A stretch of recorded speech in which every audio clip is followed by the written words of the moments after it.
a todos, es un placer tenerlos aquí un día más en el canal de Entendiendo la Fisiología, y el día de hoy vamos a hablar otra aquí en el módulo de farmacología, que realmente hace un tiempecito que no grabábamos videos.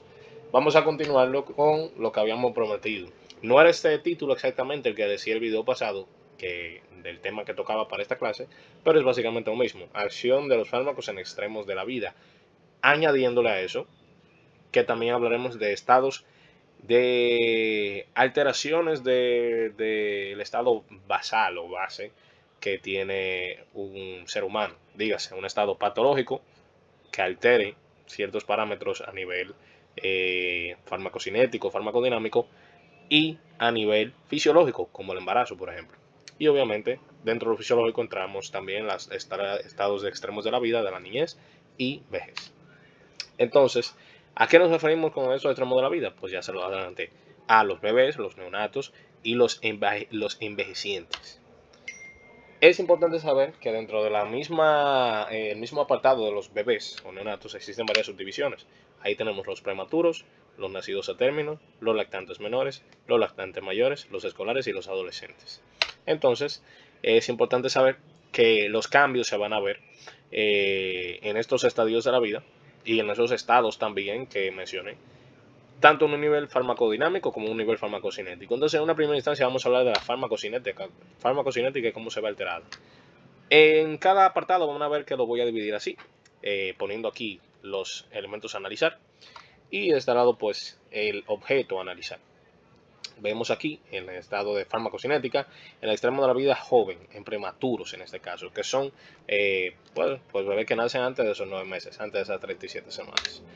Aquí en cada parte les traigo una tabla para cada apartado. En este caso vamos a ver los parámetros de absorción que se ven modificados en un bebé prematuro.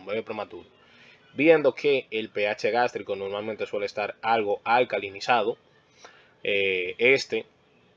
luego se empieza a normalizar en un periodo de un día a 2 días, llegando a alcanzar un pH más viable, ¿verdad?, para esa acidez clásica que tiene el estómago.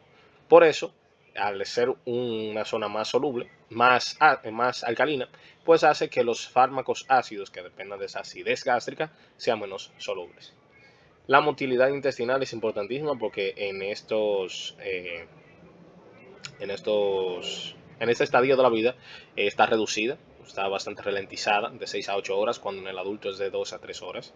Y eso retrasa la absorción de fármacos administrados por vía enteral, vía oral, por ejemplo. A su vez tenemos las enzimas digestivas. Estas están bastante reducidas, de un 20 al 30% de la actividad del adulto. Y esto afecta la biodisponibilidad de fármacos y nutrientes, porque se necesitan múltiples enzimas a veces para así catalizar las reacciones de lo que son algunos fármacos. Y a su vez, múltiples enzimas que se encuentran entonces en esa inmadurez, aunque eso no va tanto en el apartado de absorción, pero van a fomentar que ese tiempo de vida media que tenga el fármaco aumente, porque podría mantenerse porque no tendrá quien lo metabolice. Luego tenemos la flora intestinal. Esta está prácticamente ausente al nacer en estos prematuros y por ende entonces se tiene una bastante baja absorción por esta parte, y esta se establece a lo que viene siendo de 1 a 2 semanas. Por otra parte, la superficie absortiva es de apenas del 50 al 70% de la que posee el adulto, o sea que hay menor absorción de moléculas, y especialmente moléculas grandes, macromoléculas. Ahora vamos a seguir con los prematuros en el aspecto de distribución. Es importante saber que a lo largo de nuestra vida vemos que la composición corporal de las personas va cambiando, pero quiero que tengan un concepto siempre en mente. Normalmente, en los primeros estadios de la vida tenemos un alto porcentaje de agua. Siempre en los primeros estadios de la vida solemos tener un muy alto porcentaje de agua. Y mientras más nos acercamos a la vejez, entonces tenemos un alto porcentaje de lípidos. Entonces eso es importante que tengan esos dos conceptos clave. En una primera estadia de la vida tenemos agua y luego lípidos. En el medio pues tenemos un equilibrio de ambos. Pero en el medio también va ligado mucho de lo que son los hábitos de cada quien, teniendo en cuenta que el sexo femenino tiende a tener más grasa que el sexo masculino. Eso es cuestiones fisiológicas. pero es importante que sepan eso. Obviamente, el hecho de que estos prematuros y todos estos estadios de lo que es el extremo joven van a ver que tiene una mayor porcentaje de agua, en este caso un 80 al 90% del peso corporal de estos suele ser agua, a comparación con el adulto que es de 60% del peso corporal. Por ende, los fármacos hidrosolubles van a tener un mayor volumen de distribución, lo cual equivale a una mayor cantidad o tiempo de vida media que van a tener estos, haciendo que pueda haber riesgo incluso de toxicidad por estas vías. La grasa corporal, muy pequeña, a comparación de, suele ser de 3 a 5%. En los adultos suele ser de 15 a 20%, aunque esto depende mucho del estilo de vida. Y entonces, esto hace que los fármacos lipofílicos sean pobremente distribuidos. O sea que disminuiría esa capacidad de distribuirse en los tejidos y disminuyendo así su vida media. En cuanto a la masa muscular, pues obviamente está bastante reducida y esto afecta a la distribución y el metabolismo. En cuanto a unión de proteínas plasmáticas, estamos hablando de un neonato, o sea que no va a tener esta capacidad bien desarrollada, especialmente la principal proteína que tenemos de transporte, que es la albúmina, aunque hay múltiples globulinas que son importantes, pero la principal es la albúmina, en donde pues van a tener de 2.0 a 2.5 gramos por decilitro. Cuando un adulto normal, lo normal sería 3.5 a 5.0 en adultos. ¿Qué esto implica? Recuerden que mencioné en un video anterior que los fármacos unidos a proteína sirven como reservorio, pero a la vez se necesita que el fármaco esté libre para que tenga su acción farmacológica, para que pueda ir hacia su diana farmacológica. Y por ende, hace que la fracción libre de estos fármacos sea más alta. Por ende, puede determinar bastante en cuanto a la cantidad de fármaco que puede llegar a lo que es su sitio de acción. Y por otra parte, en cuanto a barreras, la barrera hematoencefálica en este estadio de la vida es muy permeable y por eso corre mayor riesgo el bebé de sufrir una neurotoxicidad. En cuanto a los parámetros del metabolismo en los prematuros, vamos a ver que las enzimas hepáticas del complejo CYP450, CYP3A4 siendo la principal, tiene una actividad menor al 30% de actividad adulta. Entonces eso hace que el metabolismo oxidativo sea muy limitado en este estadio. En cuanto a la glucuronidación, es menor al 10% de la actividad adulta, lo cual aumenta el riesgo de toxicidad. Por ejemplo, el cloranfenicol que desarrolla a los bebés el síndrome conocido como síndrome del bebé gris. Luego el proceso de sulfatación, a diferencia de los otros dos, este sí está conservada y es la vía alternativa por la cual los neonatos pues bueno, pueden metabolizar todos esos elementos que van llegando hacia ellos, todos esos fármacos. Y finalmente la excreción. Aquí vemos que entonces la función renal, secreción tubular y reabsorción tubular, vamos a ver que en estos está básicamente en general reducido todo. Porque tenemos, y mucho más en estos prematuros, porque vamos a tener pues esa inmadurez de desarrollo de todo esto. Tiene una tasa de filtración glomerular de 10 a 30 mililitros por minuto, lo cual en adultos suele ser 120 mililitros por minuto, o sea que es bastante considerable esa reducción, haciendo que pueda haber mayor riesgo de acumulación del fármaco o de metabolitos. La secreción tubular también es pobre, es menos del 20% de la capacidad adulta, y la reabsorción tubular también es inmadura. Es importante saber que la función renal tarda más en desarrollarse en los prematuros que en los a término. El CYP450 se madura progresivamente hasta 1 o 2 años. La glucuronidación madura hacia los 18 o 36 meses.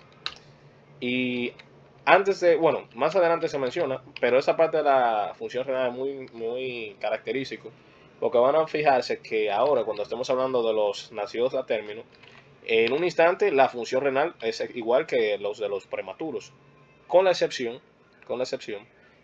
de que aumenta parcialmente, llega a equipararse a la del adulto e incluso llega a superarla. Entonces, hablando ya de lo que son los nacidos a término, pues bueno, la parte del pH, bien similar a lo que eran los prematuros. Aunque cabe destacar que es más ácido que los prematuros, porque hay mayor maduración. En cuanto al vaciamiento gástrico, es más rápido que en prematuros, las enzimas digestivas tienen mayor actividad, y la flora intestinal está más desarrollada, la superficie receptiva también. Fíjense que es básicamente el tiempo que le faltó a los prematuros, básicamente, para desarrollar todos estos aspectos. En cuanto a la distribución, sigue siendo, es menor que los prematuros, pero sigue siendo a una alta tasa de agua en peso corporal. La grasa igual sigue habiendo, pero es una proporción mayor, ya que la de agua es menor. En cuanto a la masa muscular, es mayor que en los prematuros. La unidad de proteínas plasmáticas es mayor que en prematuros también. Y la barrera hematocefálica es menos permeable que en los prematuros, pero sigue siendo. En cuanto al metabolismo, fíjense que igual, o sea, básicamente toda la cosa del prematuro, fíjense que cuando estamos hablando de prematuros y a término, prácticamente va a ser algo similar en los dos, con la diferencia de que son a término, simplemente van a tener un mayor desarrollo en lo que son esas actividades, esos parámetros. Y aquí era que quería llegar, aunque en esta tabla no se contempla, pero la tasa de filtración glomerular es algo muy característico. Importante saber, bueno, lo del agua que ya mencioné, la parte de los metabolismos, la barrera hematocefálica del síndrome de bebé gris. Y aquí quería ver esto. Fíjense que la función renal, que ya se lo mencioné, pero para puntualmente hacer la mención, esa función renal se vuelve similar a la del adulto normal en menos de lo que es una semana. Y ya al cabo de apenas 6 meses, perdón, apenas de lo que son 6 meses, el bebé puede duplicar la función del adulto en cuanto a lo que es la función renal. Entonces es algo muy curioso de que esto llega a ese máximo y luego va decreciendo hasta ajustarse a la del adulto. Entonces ahora vamos a hablar de lo que son los lactantes menores. Los lactantes menores es el periodo de la niñez que consta desde un mes hasta los 12 meses. O sea que técnicamente ese desarrollo renal entraría ya a lo que es un lactante menor, en ese que duplica a la función del adulto. Entonces, en cuanto al pH gástrico, ya era de esperarse, este está regularizado, lo cual mejora mucho lo que es la absorción de fármacos, fármacos ácidos. La motilidad intestinal ya está más regularizada, está siendo más similar a la del adulto incluso. En cuanto a enzimas digestivas, ya tenemos mayor actividad, de 70 al 90% de la actividad adulta. La flora intestinal ya se estableció de 3 a 6 meses. Y la superficie absortiva es prácticamente similar a la del adulto, lo cual hace tener una absorción muy eficiente. En cuanto a la distribución, seguimos teniendo un alto porcentaje de agua y la grasa suele ser algo bajo, pero sigue siendo mayor que en los dos estadios anteriores. La masa muscular obviamente va en aumento, la producción de proteínas plasmáticas también, y la barrera hematocefálica ya es mucho más madura, lo cual hace que el riesgo de neurotoxicidad cada vez vaya decreciendo más y más, porque es menos permeable. En cuanto al metabolismo, ya hay algunos lactantes menores que pueden tener el 100% de la actividad del CYP3 a 4, pero hay algunos que quizás no. Entonces eso dependiendo ya mucho de la genética también. Eh, por otra parte, los procesos de glucuronidación alcanzan el 30 al 50% a los 6 meses, mejorando eliminación de fármacos por este tipo de metabolismo, y la sulfatación pues se mantiene. En cuanto a la excreción, la tasa de filtración glomerular puede incluso ya llegar a ser la del adulto. La secreción tubular llega a un 50-70% de la capacidad del adulto y la resolución tubular todavía se encuentra en maduración. Ahora vamos con los lactantes mayores. En cuanto a los lactantes mayores, entonces aquí ya estamos hablando del periodo de 1 a 5 años de vida. El pH gástrico está prácticamente establecido, o sea, ya este es el del adulto. Es más ácido que el lactante menor y hace que entonces ya la absorción de fármacos ácidos esté en el máximo de su eficiencia. El vaciamiento gástrico de igual forma, las enzimas digestivas ya tienen el 90 o igual o más del 90% de la función del adulto.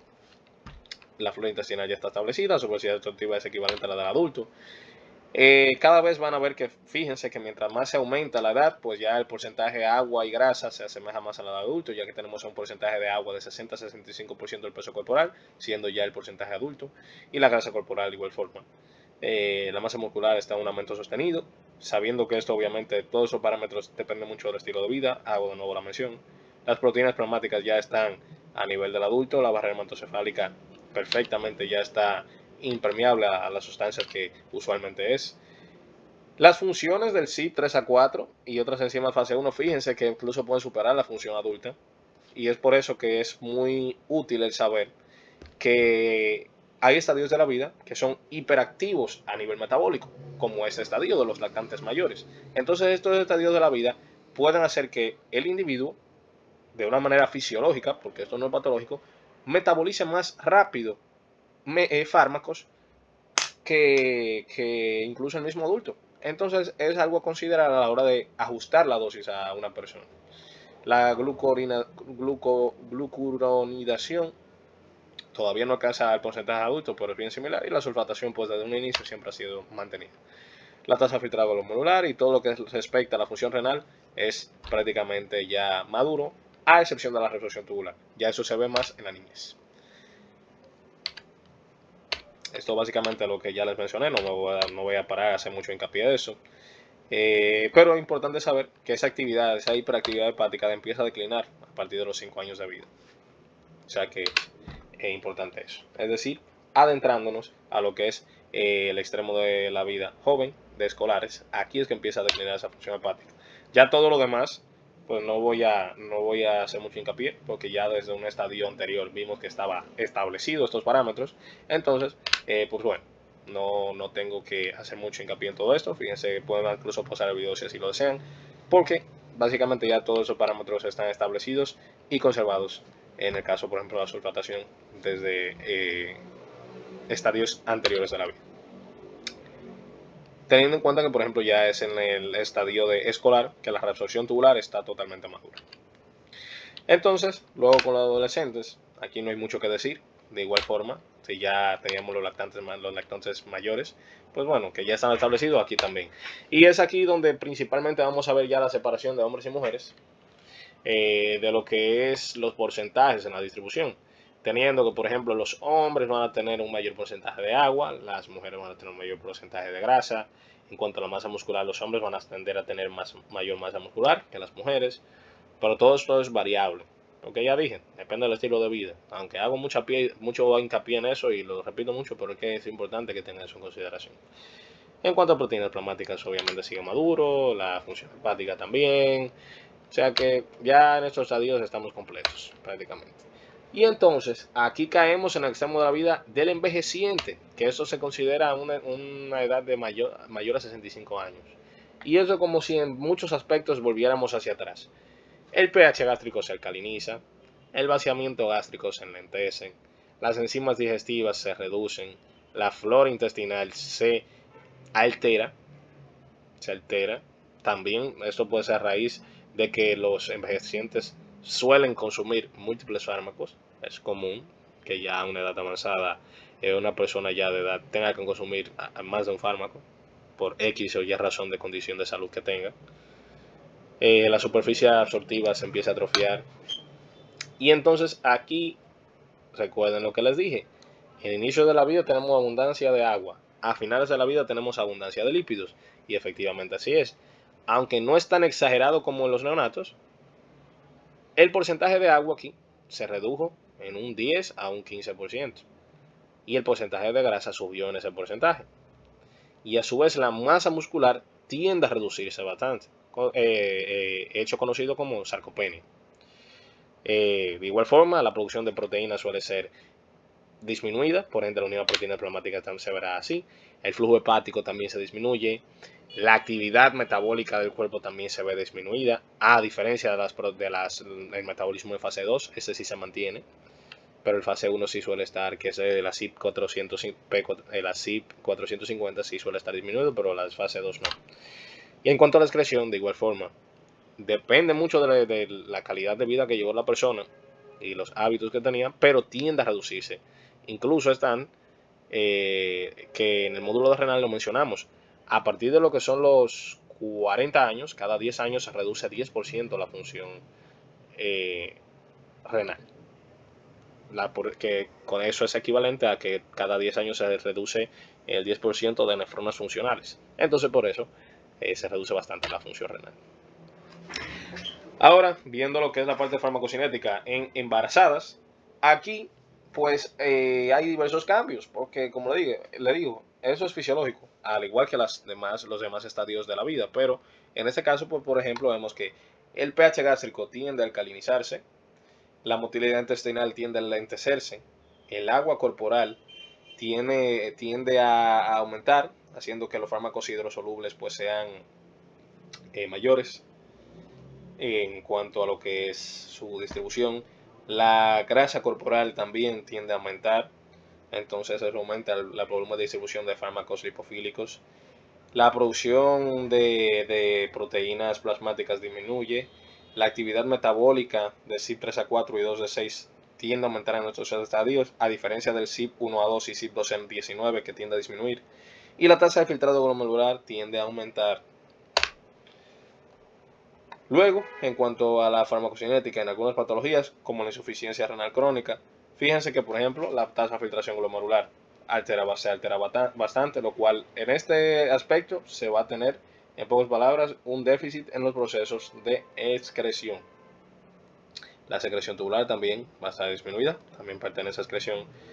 La albúmina va a estar disminuida por el daño colateral que se recibió en el riñón, y entonces ocurre la proteinuria, y esa proteinuria hace que entonces se orine esas proteínas plasmáticas y se pierden en lo que es la sangre.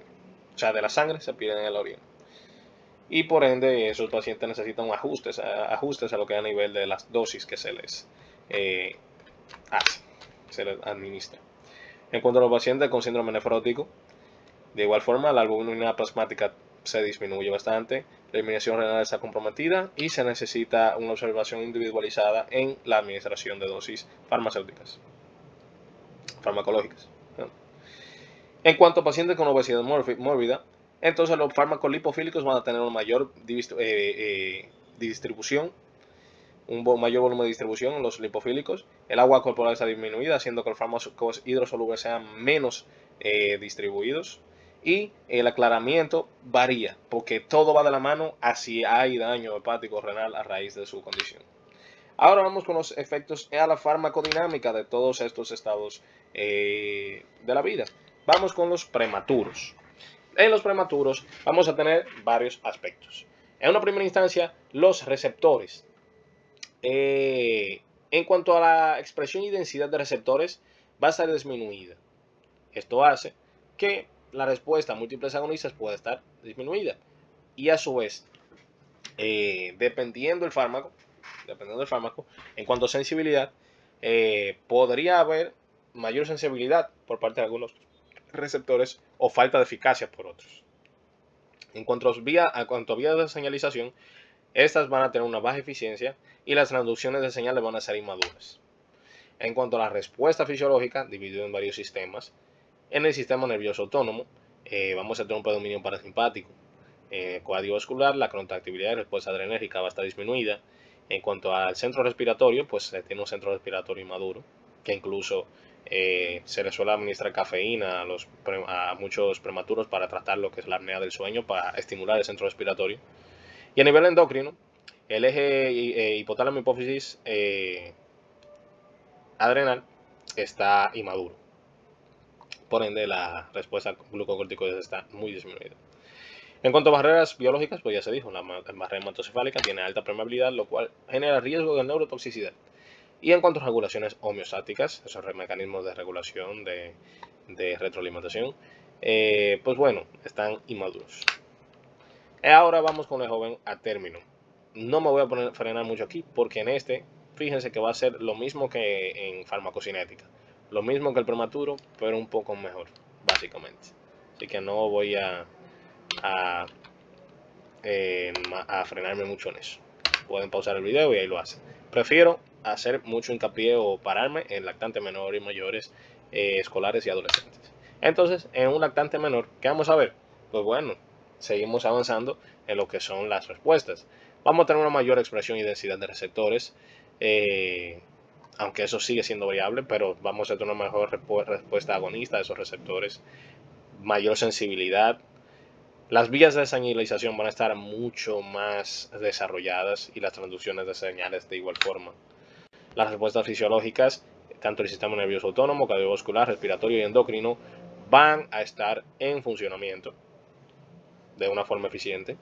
Las barreras hematoencefálicas, recuerden que en los lactantes menores seguían en maduración, pero estaba prácticamente ya impermeable. Y en cuanto a la regulación homeostática, pues fíjense que ya se tiene mayor capacidad de regulación, de esa autorregulación que se tiene por parte de los mecanismos de retroalimentación. Ahora con los lactantes mayores, ya aquí nos vamos pareciendo bastante más a lo que son los adultos. En cuanto a expresión, densidad y sensibilidad, pues se tiene que hay más expresión y densidad de receptores. Saber que la sensibilidad disminuye progresivamente en el sistema nervioso central, disminuyendo mucho lo que es el riesgo de sedación. Los sistemas de segundo mensajero y transducciones de señales están prácticamente establecidos. En cuanto a las respuestas fisiológicas, pues ya se tiene que en esos distintos sistemas están maduros. La barrera hematocefálica es ya casi completamente madura, y ya los sistemas de retroalimentación están bien establecidos. En cuanto a los escolares, pues bueno, ya aquí tenemos prácticamente lo mismo que el adulto. Aquí sí no me voy a frenar porque prácticamente tenemos las mismas características que ya se tiene del adulto. En los adolescentes, ni se diga. Ya aquí todos los parámetros, si se fijan y para el video, van a ver que ya se tiene lo que es el nivel de respuesta del adultez prácticamente.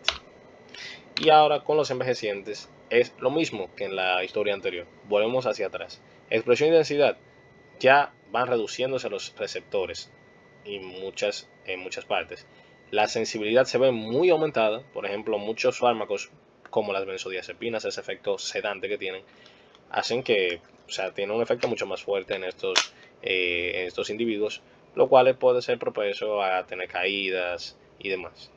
Los sistemas de segundo mensajero y traducciones de señales se van volviendo menos eficientes. En cuanto a las respuestas fisiológicas, también cada uno de los sistemas va deprimiendo su función. La barrera hematocefálica, otra vez más, se vuelve a ser más permeable. Y en cuanto a la regulación homeostática, cada vez se van perdiendo más y más y más los sistemas de retroalimentación. Un claro ejemplo sería, por ejemplo, esa hipotermia común en los envejecientes, sumándole que, ¿verdad?, perdieron bastante masa muscular, que es la que le ayuda a generar ese calor. Aunque la lipídica les ayuda, pero pues es un ejemplo para que entiendan esos sistemas de retroalimentación que se van perdiendo. En cuanto a esto, pero en embarazadas, aquí esto tendrá que ver mucho, pues bueno, con lo que son esas señales hormonales más que nada. En cuanto a expresión y densidad de receptores, esto está destinado a una modulación por esas hormonas sexuales, estrógenos y progesterona. En cuanto a la sensibilidad, a oxitocina, prostaglandinas e insulina. A oxitocina y prostaglandina va a estar aumentada. En cuanto a insulina va a estar disminuido. Y a vasopresores, pues en este caso estaría aumentado, aunque aquí no está la flechita. En cuanto a las vías de señalización, pues bueno, aquí vamos a ver que se modularán por receptores hormonales y la traducción de señales se van a ver alterados en membranas y proteínas C. En cuanto a la respuesta fisiológica, se va a ver tener un aumento del tono simpático basal, un aumento del volumen plasmático, reducción de la resistencia vascular sistémica, mayor sensibilidad a lo que es el dióxido de carbono y la reserva funcional va a estar disminuida. Y a nivel endocrino, la resistencia a la insulina va a estar aumentada y el cortisol libre aumentado. En cuanto a las barreras fisiológicas, en este caso la placentaria sería lo mejor a mencionar, esta va a ser muy permeable, y ojo con eso, a fármacos lipofílicos y de bajo peso molecular. O sea que esto puede ser un punto a considerar a la hora de recetar fármacos a la embarazada, porque pueden ser fármacos que afectan al feto. Por eso precisamente esa capacidad de cruzar la placenta. En cuanto a la regulación homeostática, pues por eso mismos estadios hormonales variables son lo que puede alterar esos mecanismos de retroalimentación que se tienen. Así que nada, eso fue todo por la clase de hoy. En la próxima clase nos vemos con el tema de receptores, donde haremos una rápida, porque realmente ese video sí va a ser algo corto, vamos a hacer una rápida visión sobre los distintos tipos de receptores que se tienen en el cuerpo, de una forma muy general, cabe destacar. Así que nada, eso fue todo por el video de hoy. Espero que haya aprendido mucho y nos vemos en la próxima clase.